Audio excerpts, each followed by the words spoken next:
I was saying that it was bloody rude of you to be asking me, a dwarf, for his name. It's not something to be thrown out and away like the day's rubbish. Something wrong? Not at all. If anything, I'm more myself than I've been in a long time. You've shown me that I don't have to live by some ridiculously stringent moral code. Well, how could I not?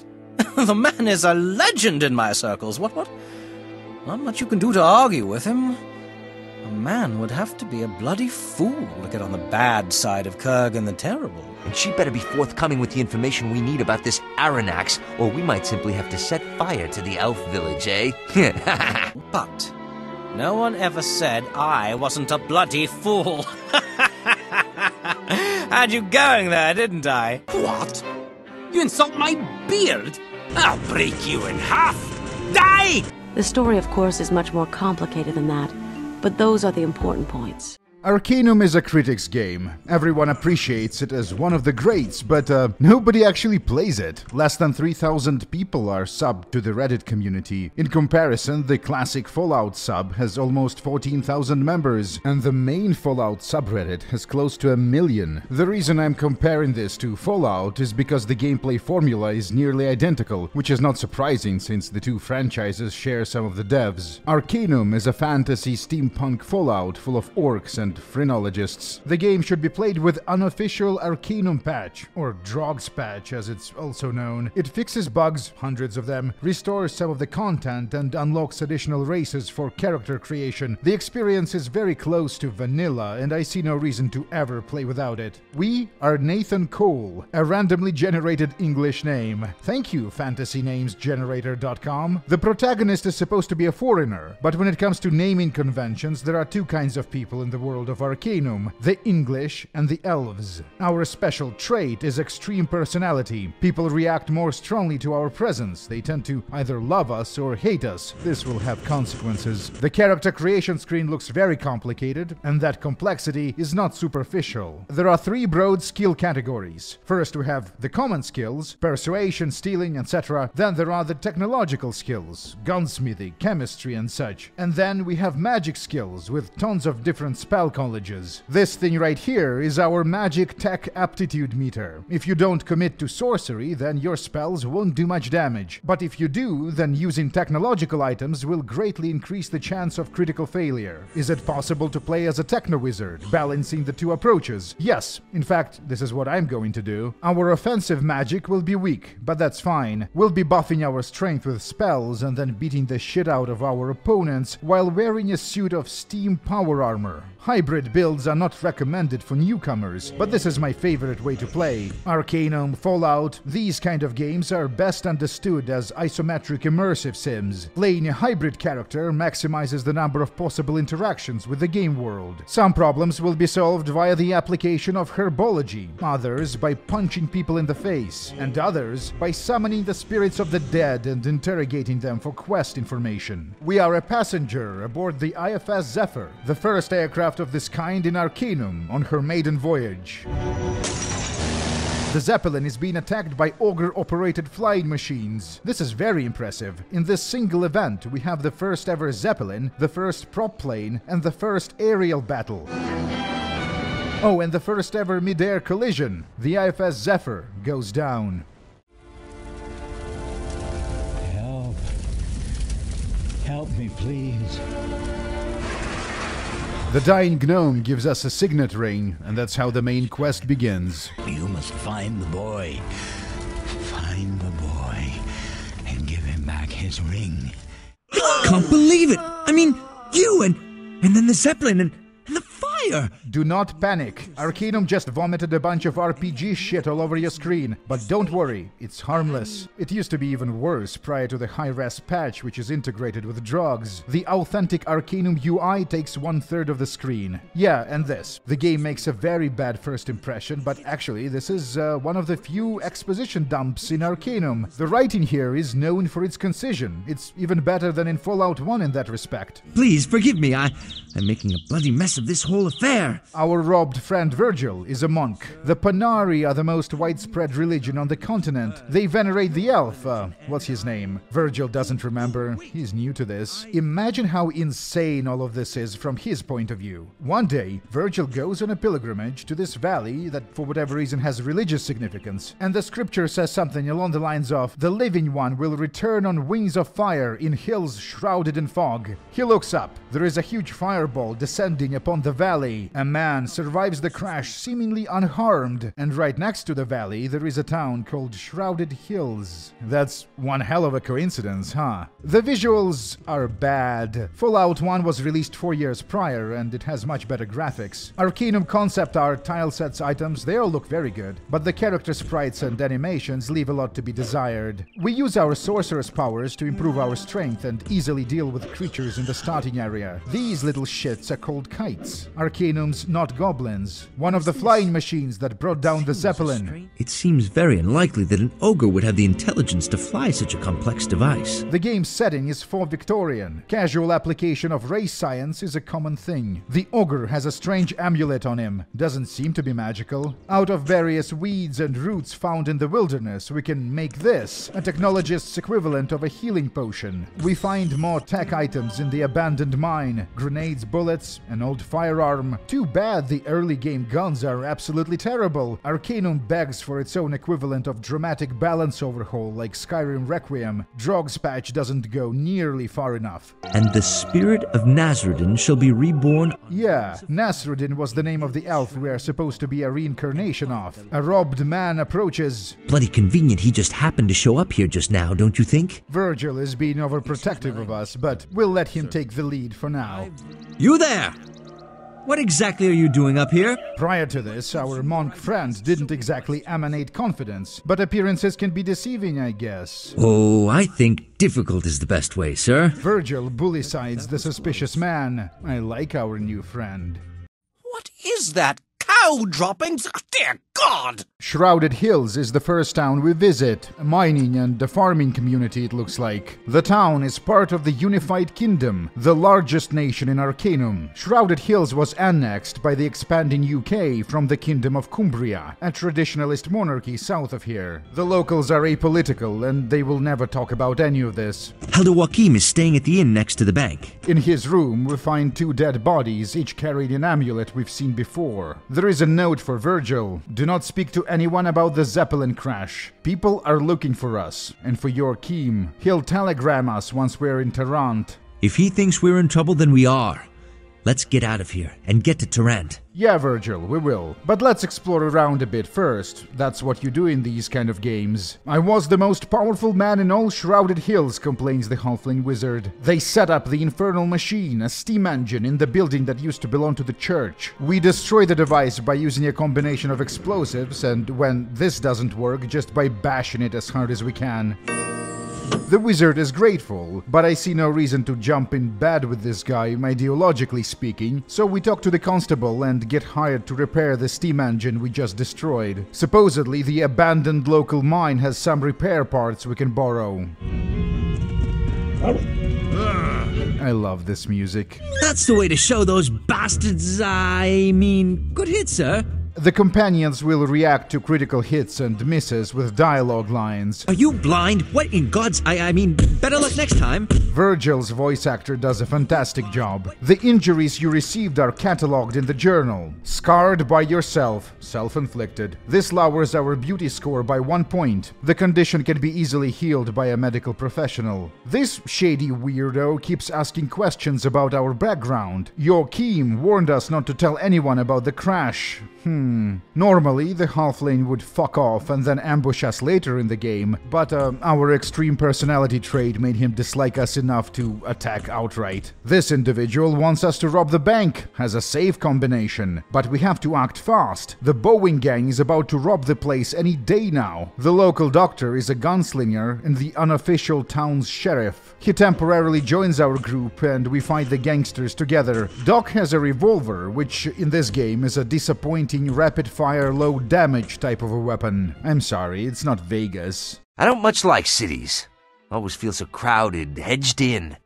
I'd rather not say any more about it. We explore the wilderness around the town, stopping at random locations to gather herbs. No one escapes the Malaccan hand, says the assassin. This is the first time we hear that name. The road to Tarant is obstructed by bandits. A human in charge with 2 half ogres for muscle. The problem can be solved in a number of ways. We can negotiate, we can work with the bandits, or we can kill them. But as illustrated, these guys are pretty tough. So we have to use consumables, like the precious stun grenades we picked up in a cave back at the crash site. Please watch yourself, sir. Being hit inadvertently hurts as much as being struck purposely. Shut up, Virgil. He ends up being an unlikely hero of this battle. Our protagonist is incapacitated after receiving a hit from one of the half-ogres, and in the end, Virgil was the only one left standing. For a while, at least. The blue bar is not mana, it's fatigue. Once it reaches 0, a character falls unconscious for a while. Casting spells uses fatigue. But, somewhat confusingly, mana is also a thing in Arcanum. It's a separate resource used only by magical items. For dealing with the bandits, we get a fate point. These are important and rare. We'll see what they do later. For now, let's get out of here. The narrative wants us to go to Tarant, but some of the quests in Shrouded Hills push us in the direction of Dernholm, the capital of the disintegrating kingdom of Cumbria. I suppose we can make a brief stop there.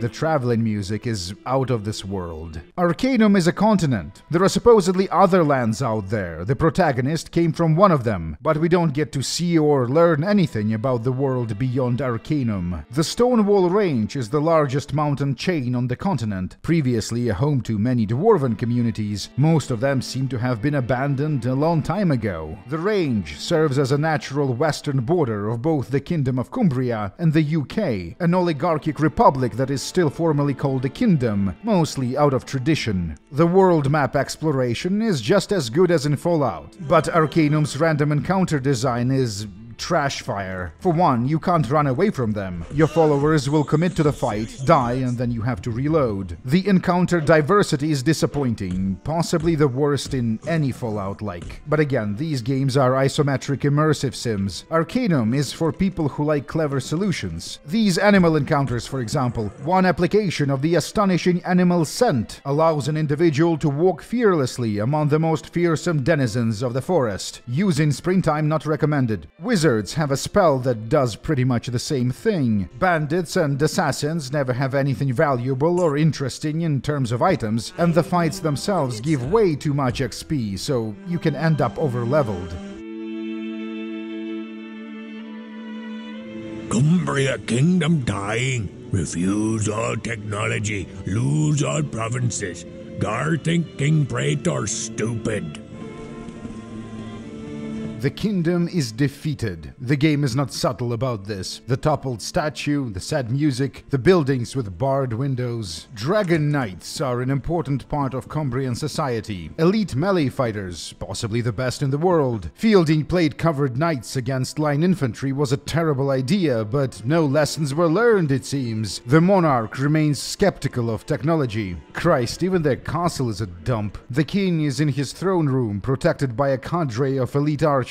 Do you have any work you need done? Be warned, I'm not qualified to do much of anything. But he does have a job for us. Not far from Dernholm, there is a town called Black Root. Just like Shrouded Hills, Black Root was part of the Kingdom of Cumbria, until the Dragon Knights were humiliated by the Tarantian army, and the town had to be ceded to the UK. King What's-His-Face doesn't accept this, and wants us to collect taxes from the mayor of Black Root for the Cumbrian crown. It is a little weird that he had to ask a random stranger to do this. I don't think the king is respected in Dernholm. Unsurprisingly, Cumbrians have a developed martial culture. I've read somewhere that you can get thrown into the pits by talking shit to the guards, but that didn't work for me. Let's explore around a little and then head to Black Root.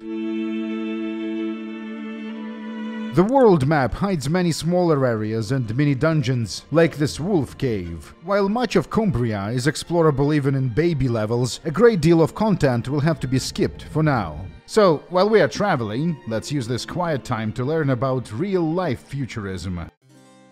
En l'an 2000. In the year 2000 is a series of futuristic images made by Jean-Marc Cote and other French artists. The first pictures were produced in 1899. They are very Arcanum-esque. A zeppelin with a huge main gun is diving to fire on ironclad warships, while a flying machine of a different design is attacking the zeppelin itself. Personal flying machines are a major theme. This is an aerotaxi station. I believe these are supposed to land vertically, like ornithopters from Dune. Firefighting is possibly the worst application of a wingsuit. The wings will catch fire and send a screaming human fireball down to the city below. Here, the artist wanted to depict advanced technology improving daily lives, but inadvertently ended up creating something more terrifying than a flying warship, a mechanized barber. I believe this is like French FaceTime. Wonder what this guy's role is. A cleaning machine that moves around and scrubs the floor. The maid is remotely controlling it with a rope. Honestly, it looks like this kind of device would make her job more difficult, not less. A farmer is using a remote-controlled machine to harvest wheat. The teacher's assistant feeds textbooks into the machine, and then they are transmitted in audible form to the students via headphones. And apparently one needs to work this lever mechanism in order for that to happen? Weirdly unsettling. Anyway, our journey continues. I seem to remember something in the news about Blackroot wanting to join the Unified Kingdom. Other than that, it's best known as a port town, boats coming in and out and the like. Nothing a dwarf would take an interest in. The mayor's mansion is unmistakably the biggest and the most luxurious building in town. I collect taxes only for Tarant, says the mayor. The Unified Kingdom protects us now. It's not a bad relationship, but the Tarantians are of no help against organized crime. A group of thieves is operating semi-openly in Blackroot. They can't be arrested without proof. Arcanum being what it is, there are many ways of solving the problem. I choose to work with the thieves, hoping they would put us in contact with the larger organization in Tarant. We are to acquire a powerful poison from a local poison merchant. He is reluctant to make a deal, but changes his mind once we lie that our victims would be orcs. Nobody actually knows who made orcs, but it is understood that they were a product of what academics call supernatural selection. Some races, like humans and dwarves, evolved normally via natural selection, while others, like elves and orcs, were split from humanity via magical means. Orcs are a young race, no older than a few thousand years. Their natural lifespan is around 40 years. Orc babies are more likely to be born in pairs. Even triplets are somewhat common. The third child in a triple birth is usually given to the father, who eats the infant by the way of celebrating his fertility. The thieves give us back some of the items they stole, and this is enough to satisfy the mayor. He agrees to pay taxes to Cumbria, probably as a way of putting pressure on Tarant. No reason to recolor the political map just yet. But it would be cool if that happened. Mechanically, I mean. It would be interesting if the world map system in these Fallout-likes included elements of a Paradox-style political map. It's possible to get to Tarant on foot, but we have more than enough money for train tickets. I'm afraid I picked up a habit. I know it's not very ladylike. The UK rail network is one of 3 ways of fast traveling in Arcanum. It's also possible to travel by ship or via the teleport spell. Before we are allowed to purchase tickets, we are required to fill a questionnaire. Are you, or is any member of your party, a practitioner of Magicka, Elven, or of Elven heritage? This is all a wonderful in-universe introduction to the strange metaphysics of Arcanum. Magic works by suspending physical laws. Technology relies on physical laws to operate. The two approaches are fundamentally incompatible. By their mere presence, advanced spellcasters will cause the train to break. Naturally, this begs the question, which one is better, magic or technology? And in order to answer this question, we need to find out how egalitarian or how fascist is magic in Arcanum. Can anyone cast spells given sufficient knowledge and practice, or is it something only the chosen individuals can do? Or chosen races? If it's the latter, then magic might be the inferior choice if the improvement of material conditions is our goal. For me, a bowl of soup is enough. I can take no pleasure in food, while millions of my countrymen go without bread. Furthermore, how scalable is magic? A wizard can generate electricity pretty much at will. This is impressive, but can they do this consistently over long periods of time? Is it viable to use arcane abilities to power streetlights? What best describes the most magical member of your party? Is that a trick question? Pretty sure Virgil is a racist ex-con who found Jesus or something. What's our age category? I love these answers. D. More than 500 years of age. There are multiple companions in this game who belong in the D category. Are you traveling with summoned elementals, animated dead, mind control turned to stone, or otherwise physically challenged party members? We don't, but every single one of these things is a feature. Vanilla Arcanum had an amazing bug that allowed a high-level wizard to mind control any number of characters forever, potentially drafting entire towns into their own personal army if they so choose. Drog's patch fixes this, unfortunately. Do we know offensive spells or possess them in scroll form? That would be sort of like carrying explosives. Coincidentally, they don't check for actual explosives. Not sure if I'm relieved or insulted that our magical ability is low enough to travel first class. Advanced mages are restricted to secure wizard's compartment at the back of the train. Get too powerful and they won't allow you to board at all. Whatever. Onwards to Tarant. Tarant, foremost representative democracy in Arcanum. Chairman Willowsby try-align Tarant with Caledon, cause him much trouble. Main question be, can democracy join with monarchy and not destabilize? Tarant used to be my favorite area in any RPG, and it still holds up, mostly, because of its originality and the variety of playstyles it supports. The Tarantian is a local newspaper. We can tell our story to the editor. He'll pay us for the interview, and once the issue gets printed, we'll become a celebrity. This will, of course, have consequences, so I'm not gonna do that. We take advantage of the many local tech stores and buy the necessary parts to create multiple charged rings, powerful early game items. Why did the main story want us here? Oh yeah, we are to receive a telegram from Virgil's mentor. I have discovered something interesting concerning our friends with strange amulets. Stop. When you have the means, travel to the village of Stillwater. Stop. I will leave word with the innkeeper. Couldn't you just tell us what you found? Cryptic fucking Panari cultists. I don't understand this any more than you do. Not long ago, I'd have had a good belly laugh over this whole thing. We part ways with Virgil. He was nice to us, but I don't want to get him killed. This fellow accidentally dropped an expensive ring into the city's sewer system. The person living in the house above must be an inventor. These little things on the ground are fairly dangerous steam robots. Criminals making shady deals, warehouses and docks. The Madame Lil's establishment. The lady in the back is called Ballet. I should explain how crafting works. In order to create an item, you need a blueprint. All craftable items have two components. No more, no less. Advanced inventions might require academic competence in multiple disciplines, and some items require other craftables as components, so creating the upper tier gear can be a fairly involved process. Playing a technologist is challenging. In comparison, playing the wizard or the knight archetype involves primarily clicking dudes and drinking potions. Skylar and Sons, that's what was inscribed on the ring the gnome in the intro gave us. What?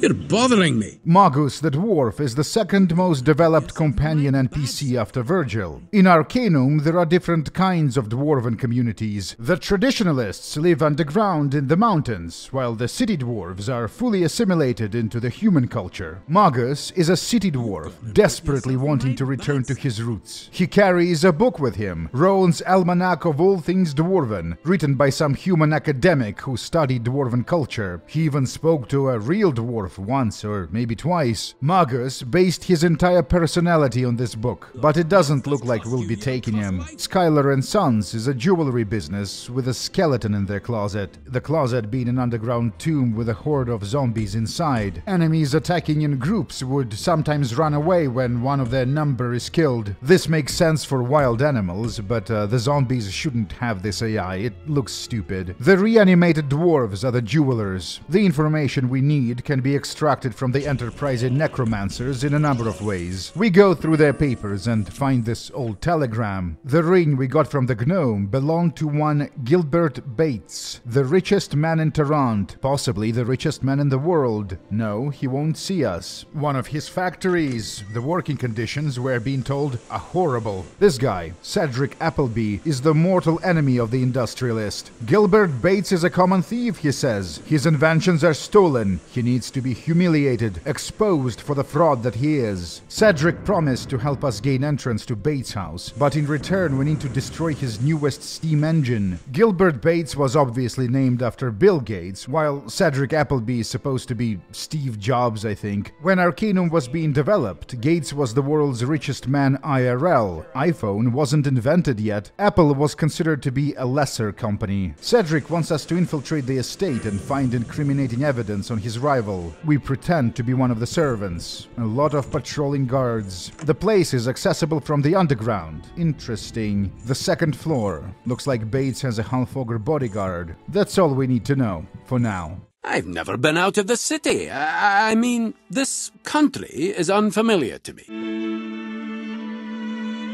The continent of Arcanum is obviously modeled after the British Isles, but the climate and the biomes are more varied. The plains have a different list of random encounters, as well as different types of plants to pick. This region is for the most part friendlier to a low-level protagonist than the territories around Derholm. Cumbria is truly a cursed place. The Unified Kingdom has a substantial orc population. These two attempt to extort us, and when we say no, they attack. The Malaccan hand assassins are always humans or elves, almost always melee-spec'd with an occasional wizard. Arcanum features both real-time and turn-based combat modes. Neither one is good. I prefer to start in turn-based and then switch to real-time when the battle hits the mop-up stage. Kree is a ruined ancient city populated by barbarians. The layout of the place allows us to avoid the majority of the enemies here. What is this? An ancient golden idol that weighs 500 stone. How much is that in kilograms? That can't be right. Surely some rich asshole in Tarrant would want this as a home decoration or whatever. Let's see what's in today's paper. Criminal science marches forward. Professor Gershwin, a noted phrenologist, proposes an interesting way to catch criminals through a technique he calls fingerprinting. Sounds like charlatan nonsense to me. Why not just use divination magic? The upper-class looking lady says she has a job for us. She's married to someone on the Industrial Council. These people rule Tarrant and the UK. Another lady, her social rival, recently brought home an exquisite elven funeral dagger. The height of fashion. Oh no, that wouldn't do. She needs to be upstaged. We are to visit an old elven burial site and bring back an even more valuable artifact. Unfortunately, she doesn't want our golden idol. I'll just store it in our room in one of the local inns, along with other quest items. Alright, back to the plains.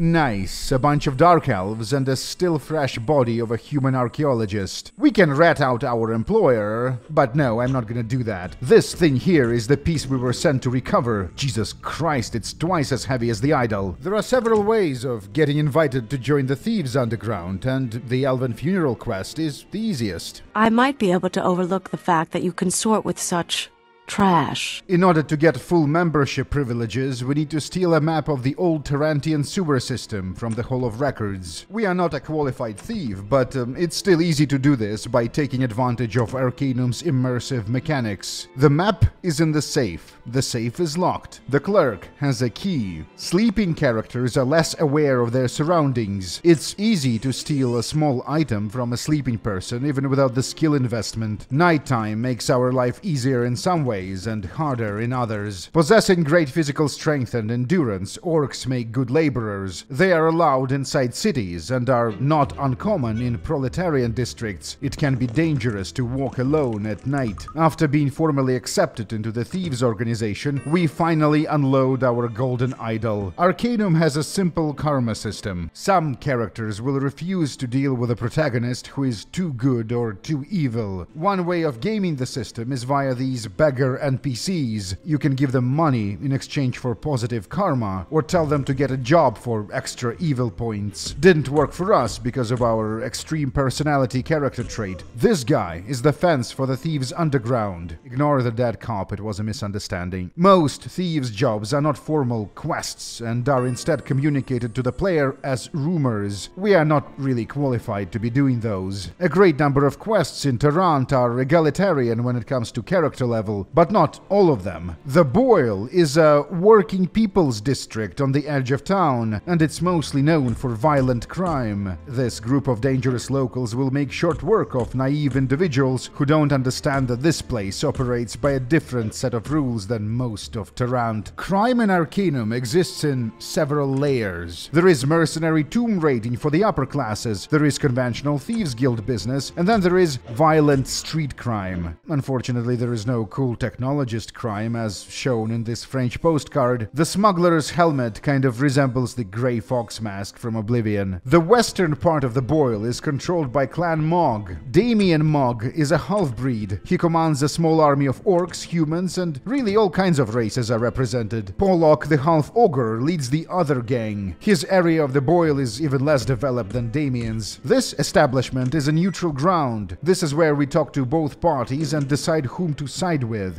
Damien eventually tasks us with killing Pollock. One way of getting to him is via the closed part of the Tarant sewer system. This group of thieves almost qualifies to be called a well-designed combat encounter. Almost. There is a half-ogre, a bunch of dudes in medium armor, and a sorcerer. We can easily kill them by exploiting a choke point. The level cap in Arcanum is 50. Pollock is level 40. Damien Mog is grateful. I think I'll kill him too. Why not? It's free XP. Now, we have a special reputation for being a member of Clan Mog and a mortal enemy of Clan Mog. Whatever, I do what I want. My criticism of the Tarant experience is that it's excessively quest-based. Once you are done exploring the city and doing all the tasks, there is little reason to stay here. It feels like you've solved Tarant and it's time to move on. Sure, it's big, but not as big as the cities from GTA games. It's detailed, but not even remotely as detailed as old Ebonheart, a place where every building tells a little environmental story about its inhabitants. But anyway, this kind of talk is premature. We are not done with Tarant.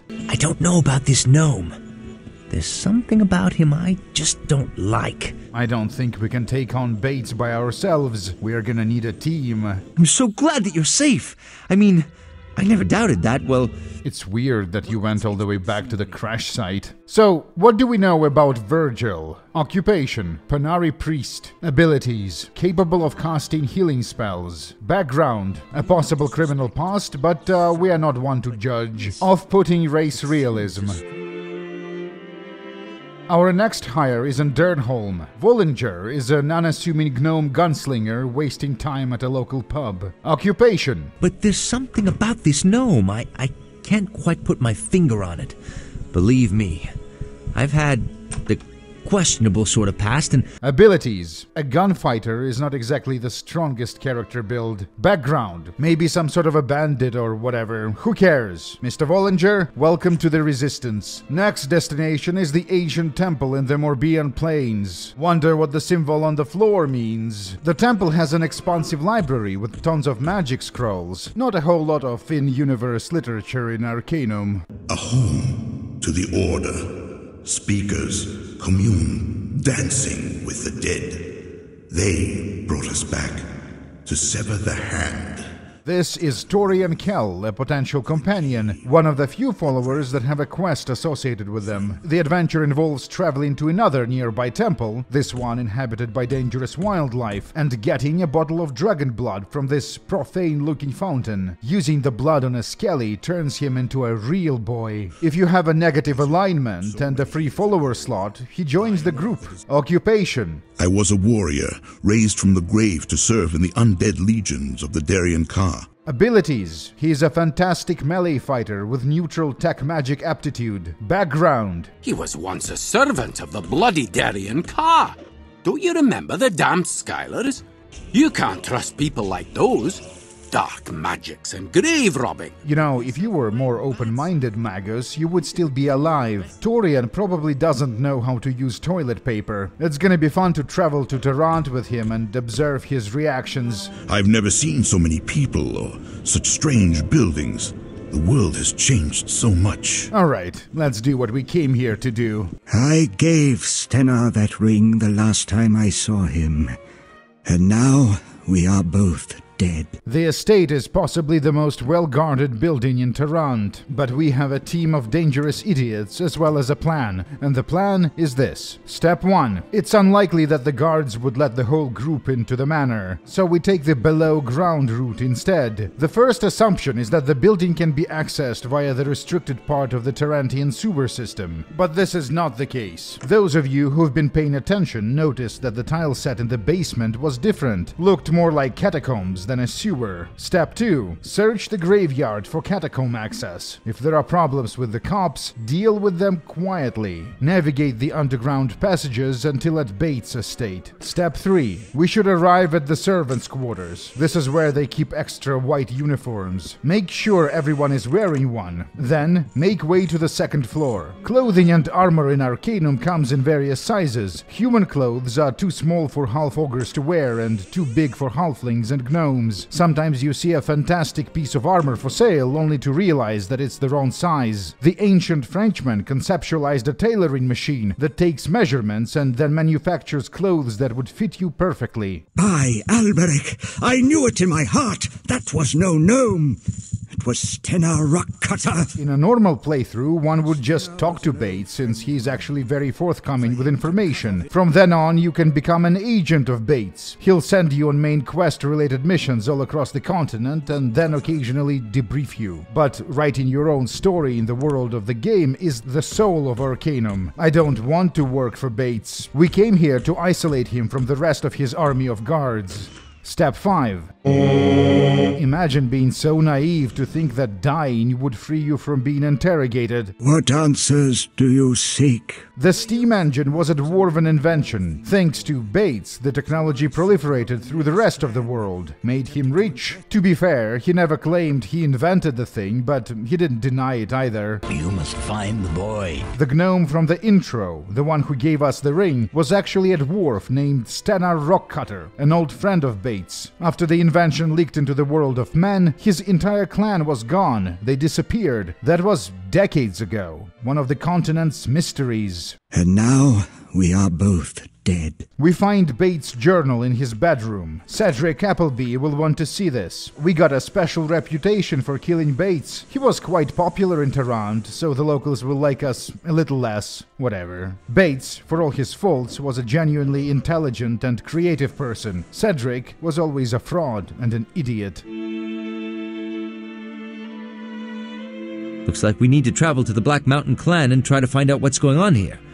Maybe we can find out where Stena Rockcutter escaped from and find out why everyone seems to want us dead. Welcome to the former home of the Black Mountain clan, a sophisticated dungeon. I always end up underestimating this place, and it always kicks my ass. Multiple levels, different types of threats, plenty of world building, rare loot. Earth elementals come in different variations and damage your weapons when you hit them. The Malaccan hand assassins are already here, somehow ahead of us. In the next room, we're attacked by 24 weaker creatures simultaneously. This is what the real-time combat mode is for. The encounter variety is great. Underground dwarven settlements would often have these gardens or greenhouses with artificial illumination. Smithing is not the dwarves' only talent. They have a great herbalist tradition as well. Some of the assassins are still alive deep in the dungeon. The main adversary on this level are not the NPCs, it's the goddamn traps. Just look how many there are. The residential area. These little flats actually look kind of comfortable. The throne room. Ahead, there is a long tunnel full of traps. Eventually, we find the Exile and the Pillar of Truth. The Black Mountain clan was banished by the Wheel clan, sent to the Isle of Despair, an unholy place of judgment. The Isle of Despair is an isolated prison colony, surrounded by both magical and natural phenomena that make traveling there difficult. No one has ever left the island and lived, says the captain in Tarant. Well, how did it become a prison colony then? Whatever, let's see what's in today's paper. Some of the residents of Ashbury have been reporting sightings of love lights. Ashbury is a port town geographically not far from the island. We should try our luck there. Ashbury? 2 words. Old people.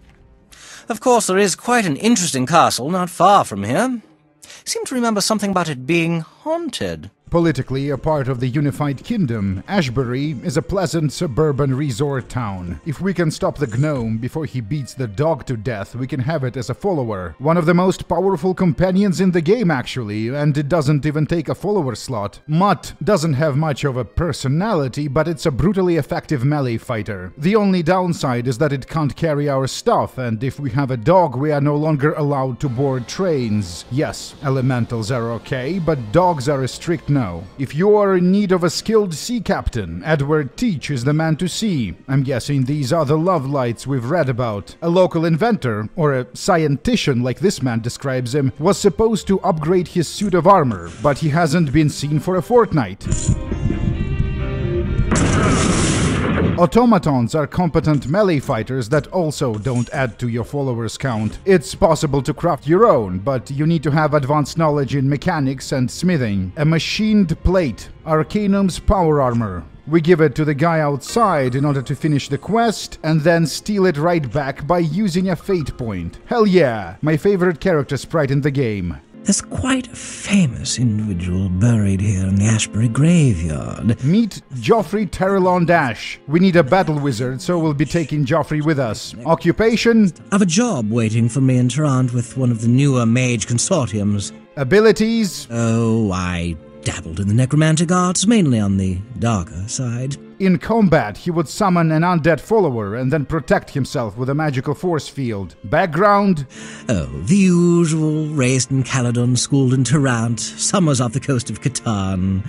Not unlike Torian, Joffrey will only join evil protagonists. Everything in Ashbury is nice. Even the town's crematorium looks comfy. Our gang is growing so numerous, we need some sort of a transport or a base of operations. Or both. We need something like this. A predecessor to a trailer home, except cool and for the upper classes. And land yacht. That would be Edward Teach. His ship is called the Gypsy Shadow. The man used to be in the permanent employ of Bates, until he got murdered by someone. Do we know anything about it? He asks. Well, the paper said the murderer was human, but little else. It's one of Arcanum's mysteries, I suppose. The Isle of Despair?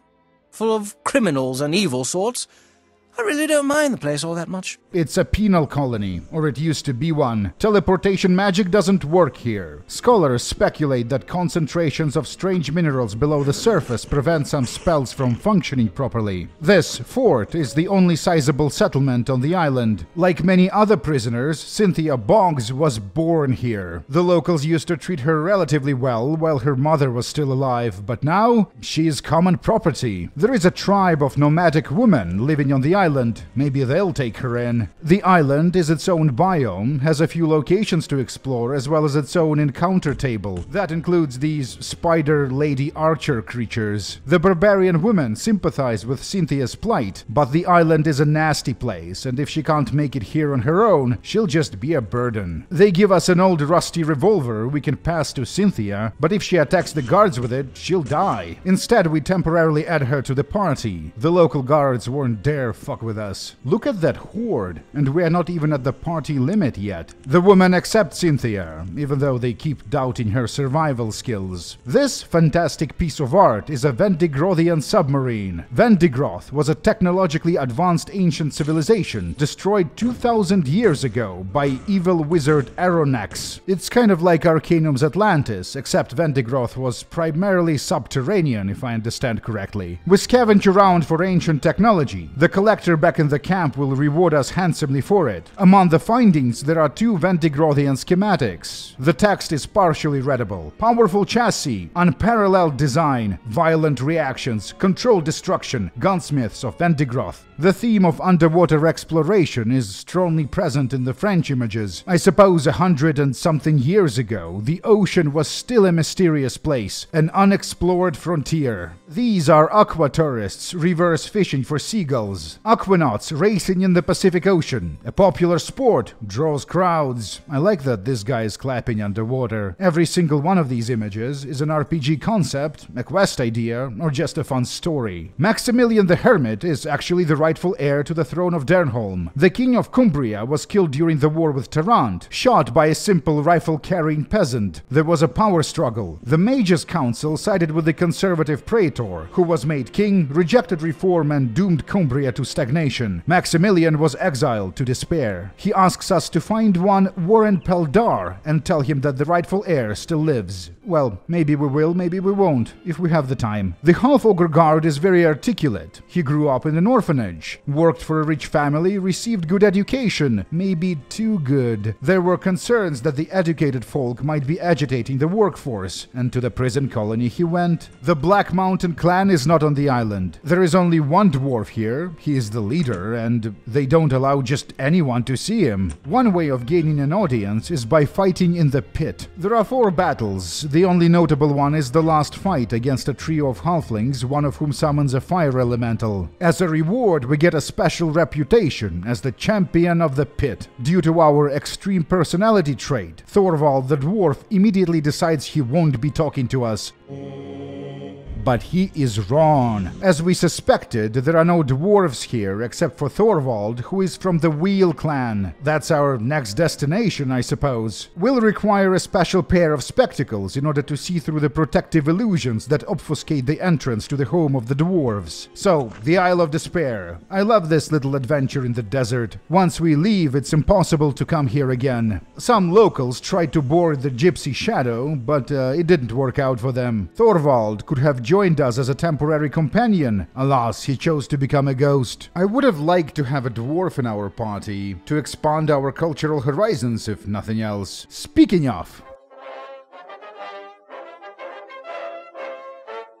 The Hildebrand Chocolate Company was founded in 1817 by the confectioner Theodore Hildebrand. Confectioner? That's a cool job. I bet confectioners have tons of sex. Anyway, supposedly he figured out how to use a steam engine in chocolate production, which allowed the factory to produce more of it, and for a lower price. Germany from the year 2000 is an ad campaign from the year 1900. The Germans loved the idea of personal flying machines and wingsuits. A train moves an entire city block. Look at this loser with a horse carriage. A live broadcast of a theater performance. Basically a TV. On the initial glance, this might look like a railway artillery cannon, but it's actually a weather-controlling machine. I guess it sucks in the clouds. Arcanum doesn't have a weather system, by the way, unfortunately. A steamship that is also a train. The rail capability allows it to retreat to places where the bad guy ships won't be able to chase it. A city protected from bad weather by having a roof built over it. It's always nice inside. Airship tourism at the North Pole. This one is by far the best in the series. People are walking on water with the aid of these balloons. Even the horse is augmented with the balloon technology. And this child over here is taking it one step further. Balloons are cringe and soy, and I have a one-wheeled water bicycle. This is the Sigma mindset. Oh yeah, so,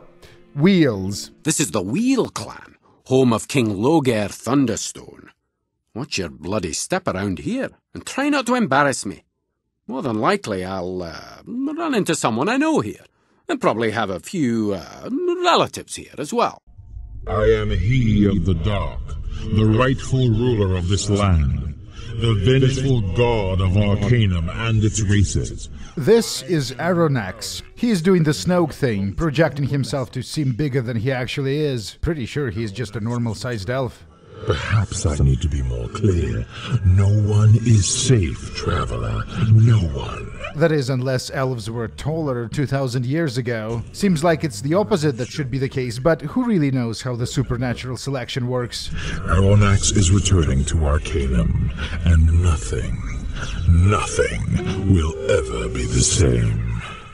Farewell. Is Aronnax even bad? Sure, he destroyed that ancient civilization that built the sub we found back on the island, but I don't know, maybe they were Nazis or something. The spectacles reveal the secret entry to the Wheel Clan. This is a legit city-type location. There are stores, side quests, dungeons, quite a bit of stuff to do here. You can even make small talk with random citizens like in Tarant. I sure am worried about Torvald Two-Stones. We haven't seen him around for almost 200 years. Yeah, never heard of anyone by that name, sorry. This is the Dwarven Town Hall or Throne Room, I'm not sure. The disappearance of the Black Mountain clan. Yes, it's an old and dark business. The business of my father, says Randver, the de facto leader of the local dwarves. His father permitted the banishment of his own people by the elves, watched them send away. Unable to live with the guilt, he exiled himself to the dungeons below. He's actually not that far away. There is a shortcut right here in the throne room, but we need to be an expert diplomat for Randver to reveal this to us. The emergence of the dwarf race was a product of natural selection, nothing to do with magic, for once. Dwarves live for almost 600 years. They are good engineers, but poor sorcerers. There are no dwarven women in Arcanum. This is explained by their ultra-conservative culture. They keep the women out of sight. But the actual reason likely has to do with the devs not having the time and resources required to create the female dwarven sprites. The underground garden here is 3 times as big as the one the Black Mountain dudes had. Arcanum locks access to major settlements behind story events. I'm not sure if I approve of this practice. Goes against the spirit of the genre somewhat. Exploring the dungeons gets us this thing, a blueprint for a mechanized plate. The real one, not the baby version we are wearing right now, that doesn't even have a strength bonus. Oh, excuse me, I suppose I was reminiscing again.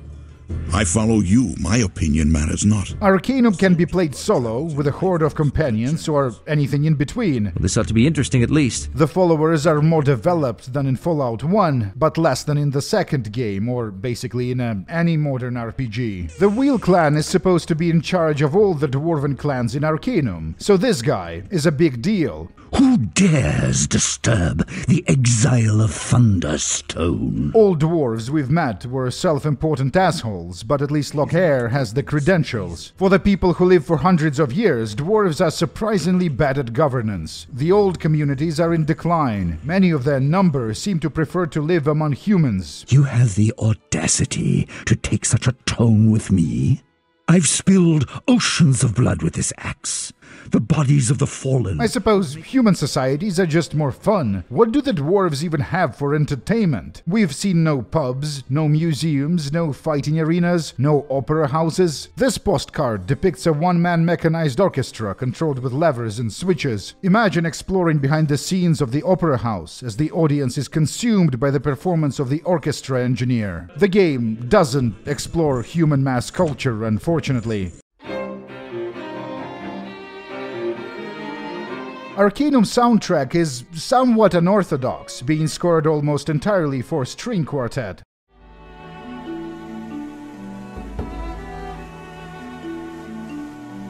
The composer is Ben Hauge, hopefully that's how you say it. He also worked on audio for Half-Life 1.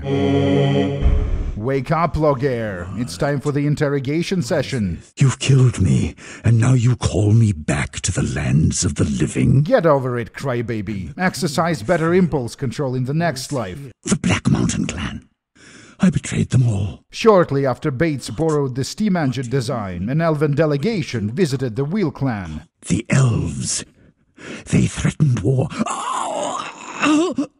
Mingorod, the name of the elf. Min-Gorad. The elves were furious. They demanded a punishment for the Black Mountain dwarves. We'll find answers in the elven city of Kintara, but Loghaire doesn't know where that is. Imagine being a king and not knowing where the capital of the most important neighboring state is. Like I said, dwarves are terrible at anything governance-related. I should disclose that the king is actually a potential follower with quite a few interesting interactions, including the ones with Magus, another dwarf follower we killed. Funny, in Arcanum Arcanum companions and other NPCs are capable of picking up items lying on the ground. Creative players can even take advantage of this mechanic to, say, move an NPC away from the chest they're guarding. Characters can pick up items from the bodies as well. Here is Kel stealing Logair's axe. A cool mechanic, but it's understandable why it's missing from modern RPGs. The amount of chaos it creates.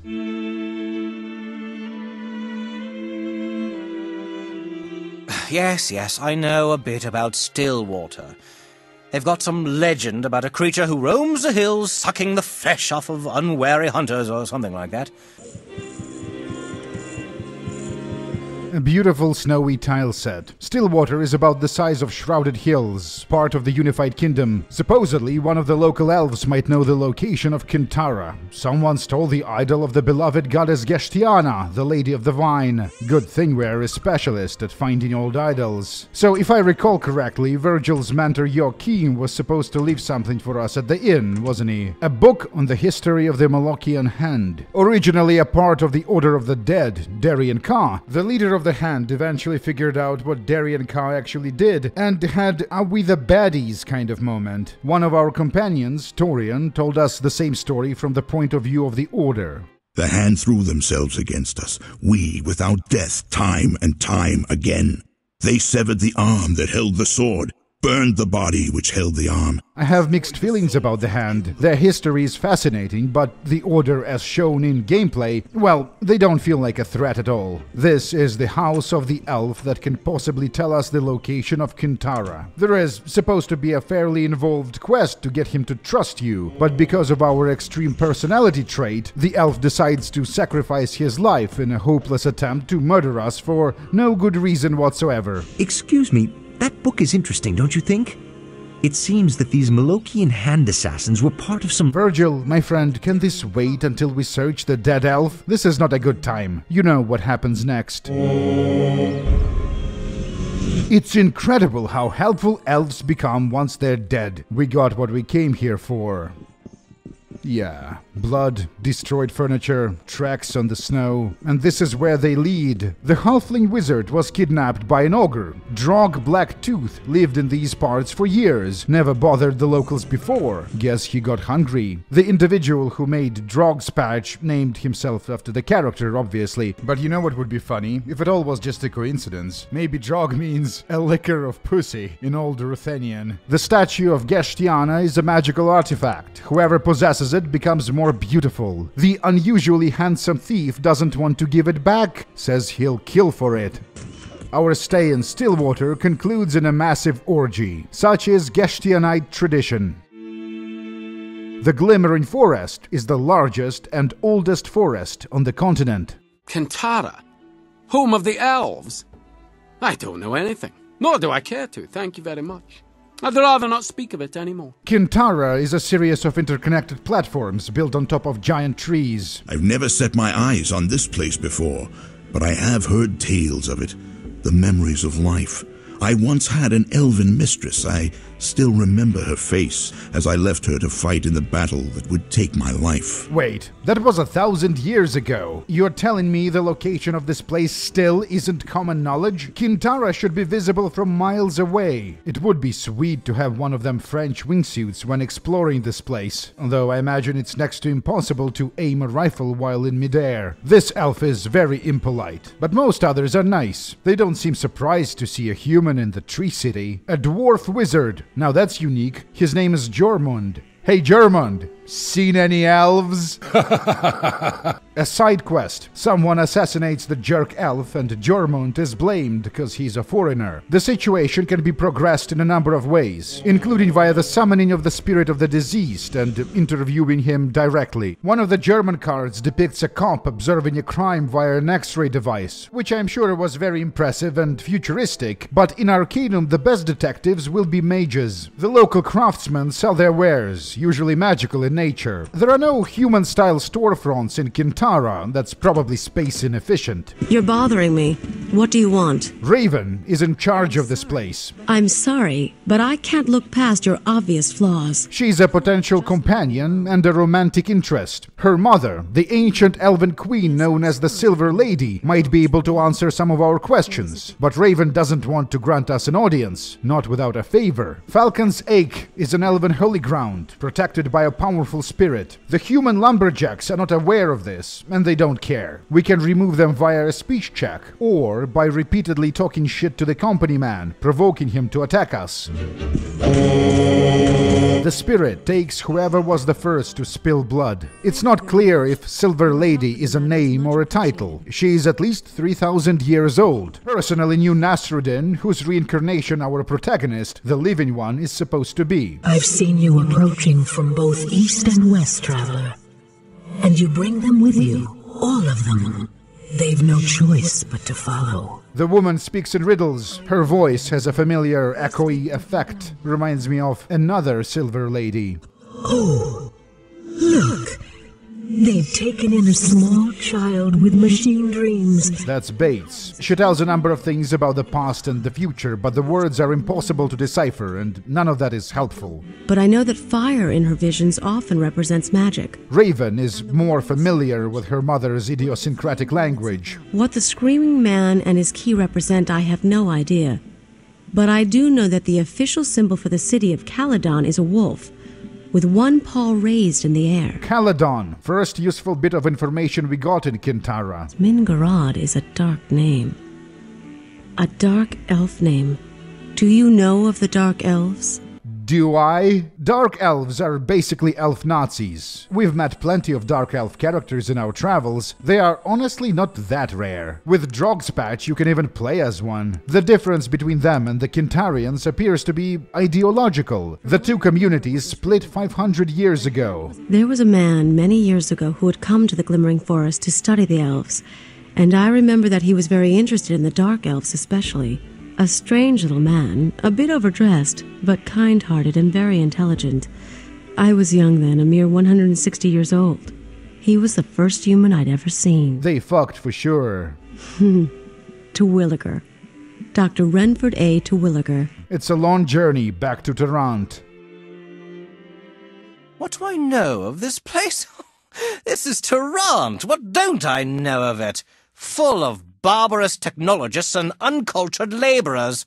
Barely any people on the streets at night. By the way, this thing? I believe it's called a steam rail, a fast travel service within the city, a metro. Almost all stores close after dark. The shopkeepers go to bed. The black magic shop is the exception. It's open only after dark. This fellow by the steam rail station asks us to deliver a message to Matt de Cesare. He is in the Gentleman's Club, a male-only establishment.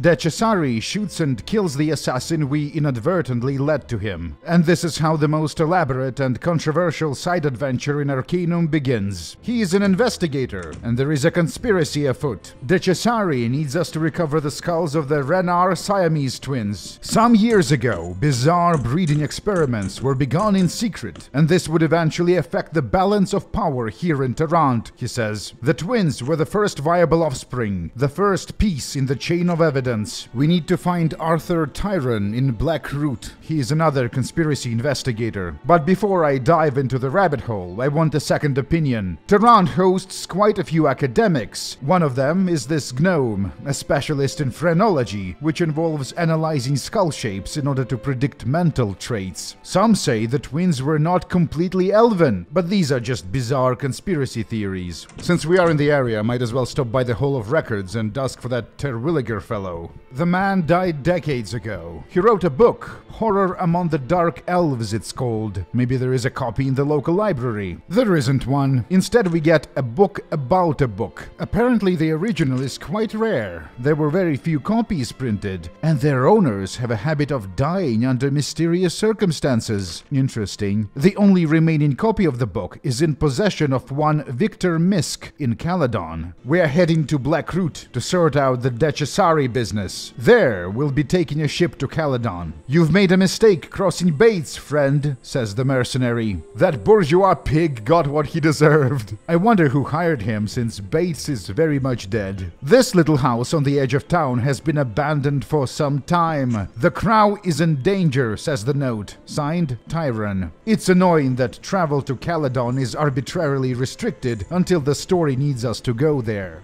Caledon? Yes, I'm actually from here. I've lived here for many, that I've visited here many times. You know, on my travels, during my search. It's a beautiful city. I recommend seeing the royal castle. It's quite a feat of architecture. More than likely, the dwarves had something to do with it. Welcome to the Kingdom of Ireland. The capital city of Caledon is the second biggest settlement on the continent. Our protagonist has been to Caledon before. This is where we boarded the IFS Zephyr, the first lighter-than-air flying machine in Arcanum. This guy happens to be a member of the Thieves Underground, and he knows us by name. Police station, the telegraph office, a museum, magical artifacts, items of Caledonian martial tradition, recent technological marvels, and of course the city's main attraction, the famous Caledon Zoo. Excuse me, I'll just be a moment. Real character development hours. Lawrence was my friend. We grew up together. In Tarant, actually. He died in an accident. This is the family of Victor Misk. The late Victor Misk, as it turns out. He passed away 4 days ago. A fresh grave. Inside, a book. But not the one we're looking for. This is a tale of Nasruddin banishing the bad guy elf Aronax to the void. Purchased at the Roseboro gift shop. Roseboro is a town not far from here. The city dwarf helpfully marks it on our map. The Kingdom of Ireland and the UK are on good terms. Even the local newspaper is the familiar The Tarantian. On the outskirts of Caledon, we find this expansive inventor's workshop. This is the person who built the flying machines that took down the IFS Zephyr in the intro cutscene. The Malaccan hand ogres stole the prototypes and burned down the factory. There is no proof that the machines were capable of flight. King's advisors think the inventor is a fraud, and that heavier-than-air flight is impossible. Well, I have some good news and some bad news. The technologist happens to be the master of repair, the only one in Arcanum, I'm pretty sure. This means he's the only character capable of fixing broken, i.e. red, items. The castle has a sophisticated system of ventilation and power generation. It's possible that Magus was right. This does look dwarfy to me. We use a fate point to steal a suit of halfling-sized power armor from a local smith. You can literally steal armor that is currently being worn with 0 skill investment. That's how powerful fate points are. That's Tyron, the conspiracy investigator we were supposed to meet in Blackroot. He has uncovered the plot, the ramifications of which could bring down the government of Tarant. Have you ever wondered where all the half-ogres are coming from? 100 years ago, a half-ogre was a rare thing. Human women are not equipped to birth a baby the size of a half-ogre. Content warning, it's gonna get pretty gross. They are breeding them. They've enslaved women and are forcing them to mate with ogres. And who are they? The gnomes, of course. The gnomes of the Industrial Council of Tarant. Haven't you ever noticed that every gnome seems to have at least 1 or 2 half-ogre guards following him around? They are breeding them for protection. The Siamese Twins were the result of their twisted experiments. Initially, the gnomes tried breeding elves with orcs to produce a breed of sorcerous creature that would be physically strong and yet easy to influence and keep under control. This was before the Industrial Revolution changed the world. The lab where the breeding experiments took place is located on an island off the coast of Cumbria. A ship can take us there for a fee. It's possible to explore the island in the world map travel mode, but the place is empty. There is nothing here except for this old abandoned building. This is the half-ogre factory. It's exactly what it looks like.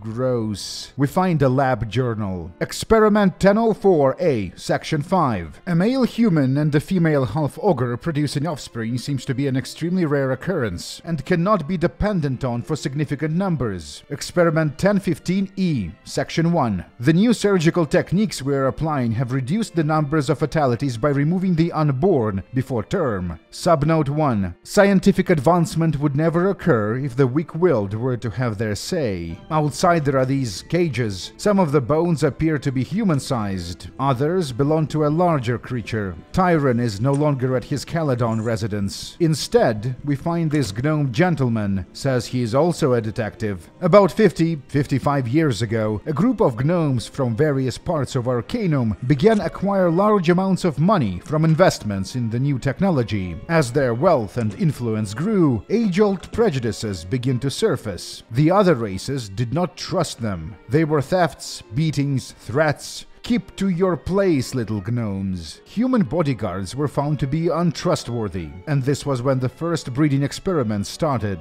The king discovered what was going on. Unfortunately for him, at this stage the gnomes had become rich enough to purchase King's murder. They framed the queen as the killer of her husband. The woman herself was kidnapped, brought to the island. She mothered 3 half-ogres before she died. The gnome-dominated industrial council seized power in Tarant. The kingdom was no more. A mysterious rash of disappearances of the wives and daughters of the political enemies of the council began. Eventually, the gnomes bred enough half-ogre females to no longer require human women. There is an operational breeding facility somewhere. We can go to the press with this, but what would that accomplish? They'll take us for a deranged conspiracy theorist. For all we know, the lab journal we found could have been written last week. There is nothing we can do. The gnomes won. I vent my frustrations by killing this guy, who is obviously not a real detective and probably murdered Tyron. Summoning his spirit does nothing to progress the quest, but I keep it around anyway, just to torment him. Back in Tarant, Decesari is gone. Looks like this side adventure is over. So, let's point out the obvious. This is remarkably similar to real-life anti-Semitic conspiracy theories, even. There are several distinct ones merged together. A wealthy foreign group gains power and influence, destroys the established political order, forced race mixing. To make things even more weird, in the narrative of the game, all of this is shown as being true. So,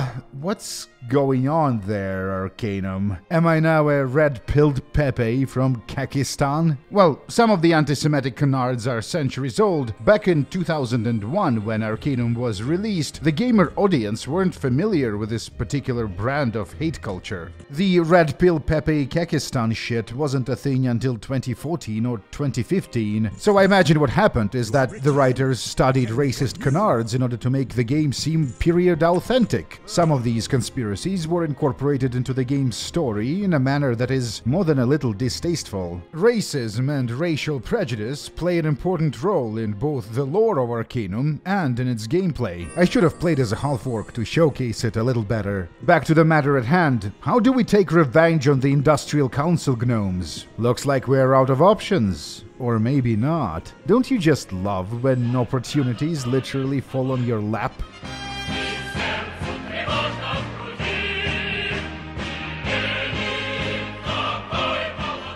The orc laborers are on strike. Don Throg, their leader, is a half-orc, and because of his human blood, he can make a case for his right to unionize before the council. Pure orcs don't have any rights, I'm pretty sure. They feel they have to do this in order to get any attention to their plight. A different protest some time ago was brutally crushed by the cops. They gunned down 20 people. Just like that. Nobody cared. Я посвятил свою жизнь строительству бесклассового общества. Значит, дедушка был прав? Вы в самом деле либерал? Я думал, что за 4 года пребывания в Париже вы хоть чему-нибудь научились.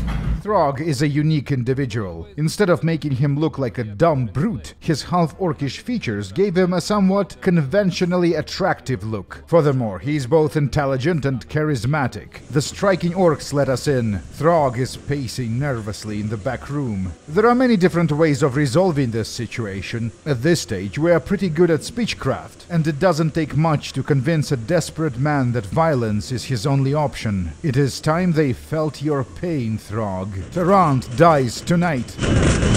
One of the dead cops had this thing on him, a rare and sophisticated levered machine gun. Throg wasn't kidding. The orcs are everywhere, killing cops, civilians, looting stores. Might as well take advantage of the situation. In Arcanum, merchants have their entire selection as well as all their money in a secure chest hidden somewhere inside the store. We are about to get absurdly rich. The robbery of the Tarant magic shop was actually one of the harder battles in this game so far, but it was worth it. The amount of money we have is now effectively unlimited. Let's see how good the half-ogre bodyguards actually are. This is not a real revolution, obviously. They are no longer pursuing political goals. It's a violent riot, and we are directly responsible for all of this. The game issues us a special reputation, instigator of the orc riots. We are now the enemy of both Tarant and Caledon. Thankfully, the ship captain doesn't seem to care. We book passage to Ireland. I see a great storm, and all lost in its raging. I see something else. A thing of death. It's too much. I can't look anymore. I love taking random concepts and adding the word punk to them. It's artsy. I will not be explaining what it means. Moscow of the Future is a series of futuristic postcards produced in 1914, depicting life in the city in 22nd and 23rd centuries, depending on a card. This, too, was produced by the Chocolate Mafia, specifically by the Anam Pastry Shop. The Petersburg Highway, a beautiful clear winter of 2259. The road is made into a crystal ice mirror. The prop vehicles are called aerosleds. The main trope in the Russian cards are the above-ground railways called sky roads. And here we can see an ornithopter aircraft, like in the French and German cards. The factory that ordered the creation of the postcards eventually changed its name to Red October. It still exists, and a few years ago, they announced a new competition for artists to depict the city of the future. It's the centuries-old conspiracy of chocolate makers. They want to make Arcanum real via hyperstition. There were so many damned elves running around during the Age of Legends. I swear, if you didn't have pointy ears and a ghostious complexion back then, you weren't making the historical who's who. So very old-fashioned. Roseborough is a quiet little place with a lot of history. The inn is unfortunately off-limits to us. After what we did in Tarant, it's best to keep distance from big gatherings of politically conscious locals. The town economy is based on sheep farming and tourism. This arrangement of stones is the Ring of Brodgar, a ritual site connected to the banishment of the elf supervillain Aronax to the Pooh dimension. The grave of Philip Misk. Inside there is a book we've been searching for, Sanang, Horror Among the Dark Elves, by Renford A. Terwilliger. I dedicate this to my dearest Raven. I would gladly face again these horrors and 1,000 others for only a moment with you. We have the location of the Dark Elf City. Remember the cold shot feature the classic Fallout games had? Arcanum also has something similar, but without the cool aiming interface. I suspect most players don't even know the feature exists. When I looked up, I saw it. There in the trees above me was Tsanang, the home of the Dark Elves, an abomination slouched in the branches like a great beast waiting for its prey. I can't say I know anything about it, but I must admit I'm having a wonderful time here. These Dark Elves are my sort of people. You can just feel the evil flowing through the place. Not a bad spot for a summer home. Where is your amulet, Malaccan? Asks the Dark Elf. Good thing I kept one in my inventory just in case. Moody ambient, a lot of patrolling guards. Everyone is rude. It's Balmora all over again. What do you want of me? I rarely speak with those of your kind. Meet Za'an al-Urin, a Dark Elf priestess and a future follower of ours. Occupation, a diviner who can see the future. So she already knows who we are and why we're here. And you have no idea where we are going. And I will not tell you. Abilities. She's a powerful offensive spellcaster with some basic melee skills. Background. Served the Dark Elf Nazi regime for possibly hundreds of years. Not a whole lot of stuff to do in Tsanang. We can free these half-ogres. That's a side quest. Stenar, the dwarf from the blimp, was one of the most skilled engineers. His loss set our timetable back a fair amount. All ancient beings in Arcanum are surprisingly naive and easy to trick. The goal of the Dark Elves is to bring Aronax back from the void. This is where the Black Mountain Dwarves are. Known for their engineering skills, they were enslaved and banished to the void to build a machine, a gate of some kind that would connect that dimension with our own, allowing Aronax to return. This machine appears to be partially functional already. That's how Stena Rockcutter was able to escape. After all those years of trying to concoct a plausible excuse to banish a group of dwarves, that young fool stumbles in there and walks away with their cherished technology. So it wasn't Bates' fault after all. Fascinating. And in order to learn all that, we didn't even have to kill her and interrogate the corpse, as is procedure. A man is waiting for us on the bridge next to the treehouse. I know who you are, he says. This is Gideon Lair, first blade of the Malaccan hand, and he was studying us for a very long time. I find it interesting that you are a mere whipping boy for the Dark Elves. The hand serves no one.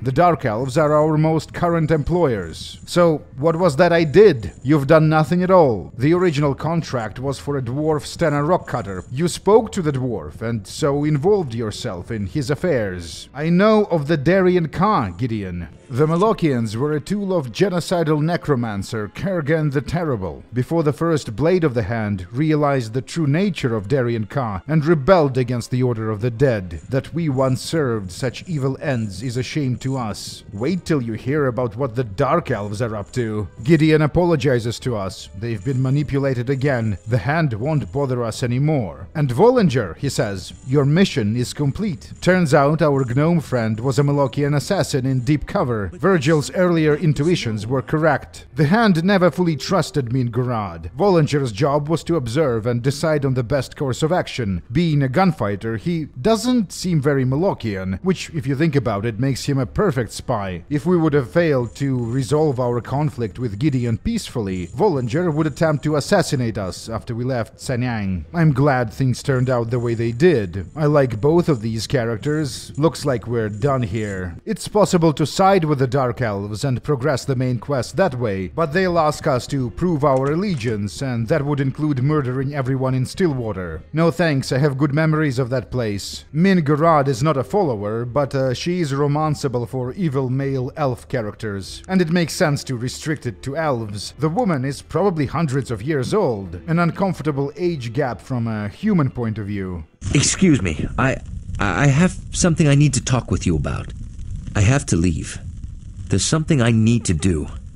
Something I should have done a long time ago. Virgil's story arc needs to be resolved. Don't worry, we are not leaving our buddy for the second time. The boy who changed the world. A family who communes with the dead.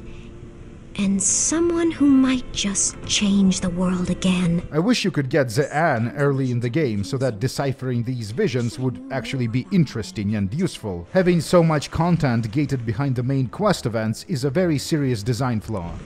I see a man who can fly, and a lie that was buried. A lie that was buried. Virgil said he was going to Caledon to confront his past or whatever. We, too, are confronting things. As a consequence of our actions in Tarant, the streets of Caledon are a battlefield. We eventually find Virgil, surrounded by thugs, and dead.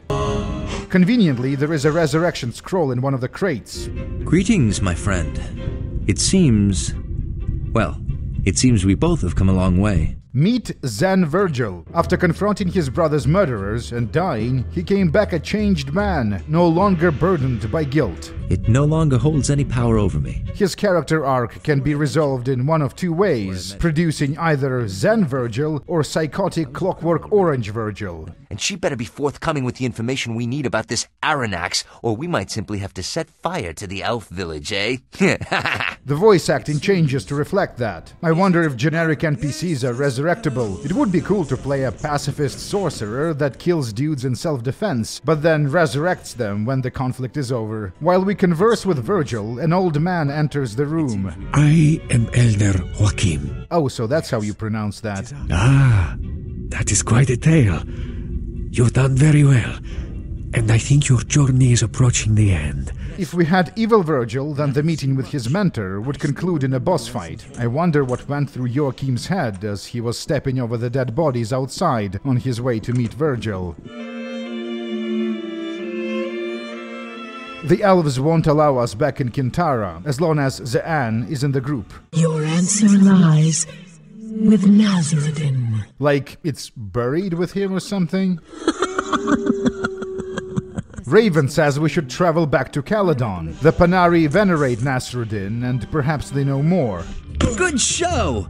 Perhaps they'll think twice before attacking us again, eh? I thought of complaining about the game's difficulty curve and how that ruins verisimilitude or whatever, but actually these late-game battles are appropriately challenging. Wait, these are the city officials. We are in the wrong fucking place. This is the Caledon Royal Palace. The Panari Temple is across the street. Nasruddin traveled to the southernmost tip of the land and there laid himself to rest. This building was constructed over his remains, says the first acolyte, quoting a Panari religious text. Interesting. The doors to the office of the head priest are guarded by Dark Elves. In the dungeon underneath, we find what is supposed to be Nasruddin's sarcophagus. Inside, a skull. No shortage of expert phrenologists in Caledon. Nasruddin was an elf. The skull is human. Sensational. The scholar thinks there might be an issue with the translation. The copy of the text he is studying suggests Nasruddin might be buried in Thanatos, a jungle island. The person in the sarcophagus was someone else. Courtesy warning, there is a major plot twist ahead. Oh, it's only the Isle of Thanatos. Monster Island, I think they call it. Can't say as I'm extremely happy to be here, considering that it's more than likely the most dangerous place in all of Arcanum. Have I thanked you for the wonderful holiday, my friend? Captain Teach lost the Gypsy Shadow in a game of dice. We can try winning it back, or we can go on a fairly long side adventure that involves borrowing a boat from an undead pirate. Another option is just buying a ship. Costs a fortune, but since we expropriated Tarantian wealth, we can afford a flotilla of ships. I'm the captain now. I go where I want. Oh, and that reminds me. Here is a picture of German underwater tourists. See this in the background? The familiar silhouette of waterbiking Chad. Thanatos is fully explorable and it actually has optional locations like these ruins. The danger presented by the local wildlife is overblown. Hidden in the jungle is a lonely shack. How dare you, old man? Do you have any idea who you're talking about? Nasruddin was the wisest and most benevolent elf in the history of Arcanum. Virgil Panari explains what Nasruddin was actually like to Nasruddin. What was so great about him? Damned fool, if you ask me. This is awkward. If he is still alive, this means we can't be his reincarnation. Well, prophecies are usually a bunch of shit. The elves thought of themselves as great benefactors of all lesser races. Even Nasruddin himself suffered from this internalized elf supremacy, and that was the culture his son Aronax grew up marinating in. It was the ultimate weapon. Once something was banished from this plane of existence, it could never return. Back then, the cool thing to do among the council elves was banishing their opponents to the void, correctly assessing that they'll need to come up with a way of defending themselves against Aronax and other insane elves. The brightest minds of Vendigroth invented a powerful anti-sorcerer weapon. Aronax responded by wiping out the entire province of Vendigroth from the face of Arcanum. He felt himself betrayed when the council condemned his actions. He showed no remorse. In his arrogance, he was sure he would be vindicated. Yeah, I can see the resemblance.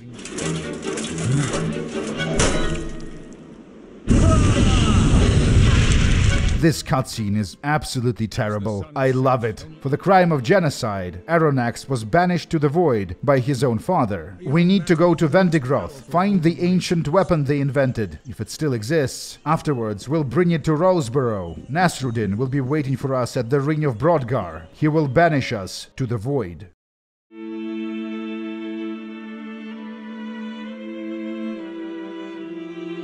I can't stand Tula. Everyone is so bloody boring.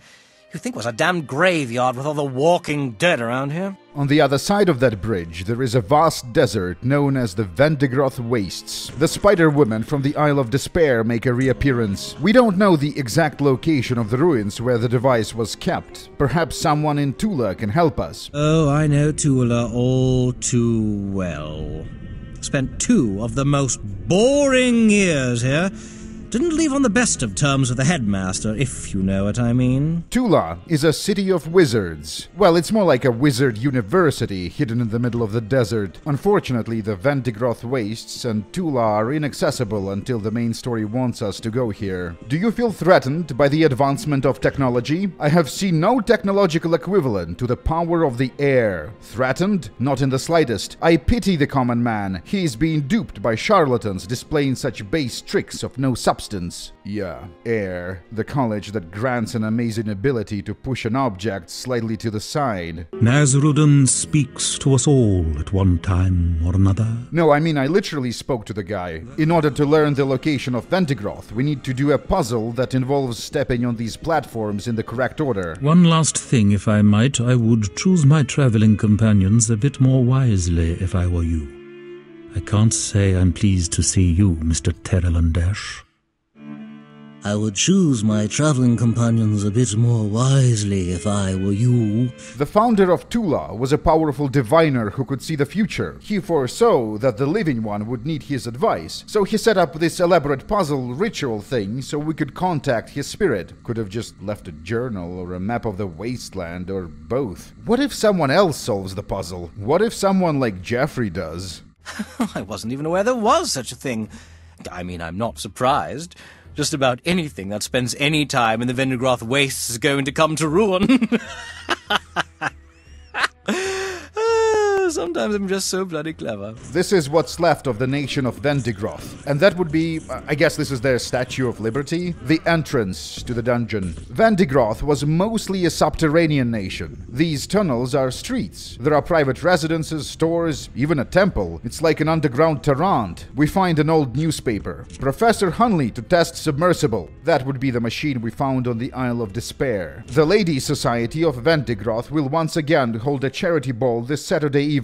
This event will benefit orphans and survivors of foreign wars. Strict dress code will be enforced. Vivifier is the most potent medicine in the game. Extensive academic knowledge is required in order to make this thing. Look at this. Street lights. Dwarves didn't have street lights. Kiting spiders fireball attack like an expert gamer I am. Oh wow, the ruins are thousands of years old and yet the food on the shelves is still fresh. Didn't realize this was a Bethesda game, am I right? Mage threatens Vendigroth. Aronax launched into a prolonged lecture on the right of the elves to rule, after which the governor asked him to leave. We of the Vendigroth Times would like to applaud the actions of the governor, who we have been critical of in the past. The lowest levels of the city are guarded by still active automatons. Scanlan's factory destroyed by Mage. After callously destroying the factory and thereby causing countless deaths, he had the audacity to threaten the governor yet again. We have no comment from the governor on the direction of the meeting took after that, as he is still in critical condition in the hospital.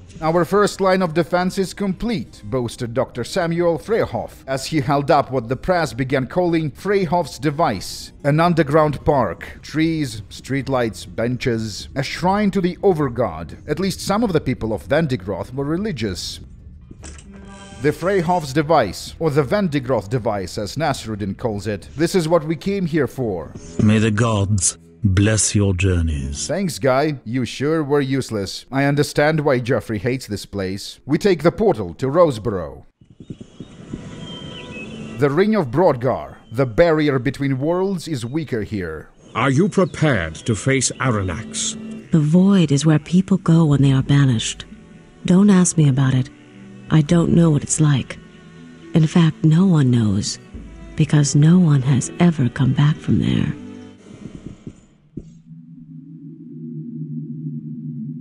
in heaven. All interesting people are missing, because they're all here. Over the centuries, many individuals were banished to the void. Time doesn't work here like it does in the material plane. Nothing ages. The ring is surrounded by strange machinery, dwarven work, ruins of an unknown civilization. We'll never learn anything about them. The undead guards are a little surprised to see us, but sure, they don't mind us talking to Aronnax. A little weird. Well, what brings you to my corner of oblivion? Do you know what your problem is, Aronnax? You have an evil-sounding name. Do not misunderstand me. I take full responsibility for my actions. Though, how are one's actions determined, really? How is our view of the world shaped? We live in a society. He raised me on tales of the righteous superiority of the elves and the destiny that brought us to rule over all the races. This is the second plot twist. Aronnax had nothing to do with the events of the game. After Nasruddin banished him to the void, he had a brief confrontation with the locals, most notable of whom was human necromancer Kergan, the leader of Darien Ka. Kergan defeated Aronnax and trapped him inside this shell, where he remained unaging and unchanging for more than 2,000 years. He couldn't even go insane, no such mercy in the void. For 2,000 years he stared at the walls of his prison, thinking about what he did. And over time he developed a critical theory of sorts. He's a moral agent responsible for his actions, sure, but he was raised in the culture where elven supremacy was never questioned. He was young. Why didn't his father stop him? Why didn't he stop me? He should have stopped me. Grievous errors in judgment? That's what you call the horror that you visited upon Vendigroth, upon all of Arcanum? Meeting Aronnax concludes Zaan the Priestess character arc. I served the Dark Elf regime for hundreds of years, believing the false ideology of elven supremacy over a common Englishman. It's not the blood in your veins that makes you, says Aronnax. The apparition that spoke to us back in the mountains was Kergan. He impersonated Aronnax, tricked the Dark Elves, who then tricked the dwarves. It's all very 16-dimensional. We release Aronnax and he joins the group. Occupation. Splendid! I applaud your talent at smiting fools. Currently not in education, employment or training. Abilities. He's a level 50 super wizard, but actually I don't think I've ever seen him cast spells. I think the AI is bugged. Background. Ex-con, ex-elf Hitler. Possibly only has a single testicle, but that's unconfirmed. This is Kergan's palace. I wonder who built this place. His minions or the prior civilization that used to exist in the void. The tile set is unique to this dimension, which is cool. Aronnax died. I failed to capture that moment on video because we have so many companions and their icons no longer fit on the screen and are very confusing to manage. Anticlimactic, I know. But don't worry though, I have a feeling that things are gonna work out for him somehow. Dwarven industrial machinery, and this is the gate they're building. The residential area, a lot of fresh dwarven bodies. Their spirits tell us nothing. Survivors, they tell the story of Stenar, who shaved off his beard in order to pass as a gnome, and escaped via the gate to warn everyone of what's coming. Zaan dies here. Her arc is complete, and I am at peace with this. Greetings. Long have I waited for your arrival, and finally this moment has come. I am Kergan, first of the necromancers, voyager in the lands of the dead. For the love of God, Virgil, please stop casting these annoying healing spells. We're talking here. In this so-called prison, there are no limits. There is no end. Kergan was the first and only human to ever serve on the Elven Council, and was subsequently banished to the Void for all the unethical experiments he was doing. The Void is an amazing place. There is no aging. You'd think Aronnax would go insane after being trapped in a bubble for 1,000 years, but no mental illness. But there is creativity. Kergan was able to come up with all sorts of plans and strategies. Just think what we can do with a place such as this. We can build a city of scientists, sorcerers, artists, all dedicated to their craft forever. You've no idea what I've discovered. You see with eyes tainted by life, and all which that accursed state embodies. Oh no. And do you know what I found there? There, among the silent and battered shells of the innumerable, peace, enlightenment, truth. Only then did I realize that this place, this life, is an abomination, It is with a heavy heart that I must announce that Kergan is stupid. I was thinking about something. Remember the prison island? Ever since Thorvald committed suicide by Mott, we are the ranking warlord in the colony. We can proclaim nationhood and annex the Void territories for the Nation of Despair. Yeah, we do have a branding problem. Do you understand the meaning of his words? Release for everyone. No more life. No more pain. Torian is about to betray us, and his reasoning makes much more sense than Kergan's, which is just bad philosophy. Our former companion managed to preserve consciousness and sanity, but the rest of his undead legions weren't so lucky. Kergan's anti-life ideology would free them from torment forever. What he is saying, it's not completely untrue. I've seen the places he speaks of, felt the peace and serenity of that great Dead Sea. Virgil knows a thing or two about death and Zen. He'll stick with us no matter what. A true friend. One almost has to admire the bastard. Yes, admire him indeed. Well, how could I not? The man is a legend in my circles. What? Not much you can do to argue with him. A man would have to be a bloody fool to get on the bad side of Kergan the Terrible. Joffrey? But no one ever said I wasn't a bloody fool. Had you going there, didn't I? Half the fun in life is tormenting the souls of the dead. You know what? I cannot agree more. Very well. I shall send you to that great Dead Sea, and then you shall know. We hit max level just prior to the final battle. Kergan turns into this snake demon thing, his true form or his battle form or whatever. We knock Torian unconscious, and he won't be able to recover until the battle ends. Punches, kicks, healing spells, summons, potions. Our group unleashes their entire arsenal. In the heat of battle, I make the first tactical decision in the entire game. I use the potion of speed on the dog. The dog eats the wizard. Oh, good show, old boy. That's showing them who's in charge. As we are about to win, Kergan surrounds himself with a shield of invulnerability. The purpose of the Vendigroth nuke is to break spell protections like this one.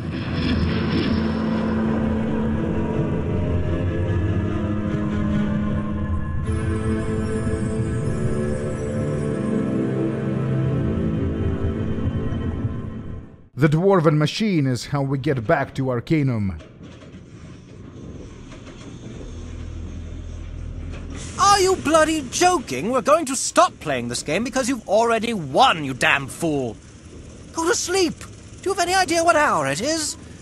I swear I just don't understand some people. Goddamn, I just realized I forgot to do Maximilian's quest. Cumbria remained under the incompetent leadership of King Praetor. After his death, Dernholm crumbled into obscurity, and the kingdom was swallowed by the UK. When the mayor of Blackroot told us they're gonna rejoin Cumbria, he wasn't lying. They did, and that sealed the fate of the town. Blackroot suffered under the inept leadership of Praetor, and eventually disappeared altogether. Loghaire of the Wheel clan never returned to his people, because we killed him. There was another civil war. Eventually, the dwarves sealed themselves forever from the outside world. Bad endings to all of these so far. After their revolution and the subsequent nationalization of the A&M chocolate factory, the former owner lost all his money and died in poverty. The Russian postcards look like RPG concept art, although the vertical nature of these images would make them work better in a first-person game. Upon returning to Arcanum, Aronnax buried his father on the Isle of Thanatos. He traveled to Vendigroth Wastes and there used his powers to raise the city from the ruins. Vendigroth again became a technological Disneyland. A great ending, but in our story it was Aronnax who died and Nasruddin who lived. I don't know, maybe he crawled to the portal or something. In any case, good for him. That was quite an adventure, wasn't it? I hope you enjoyed it.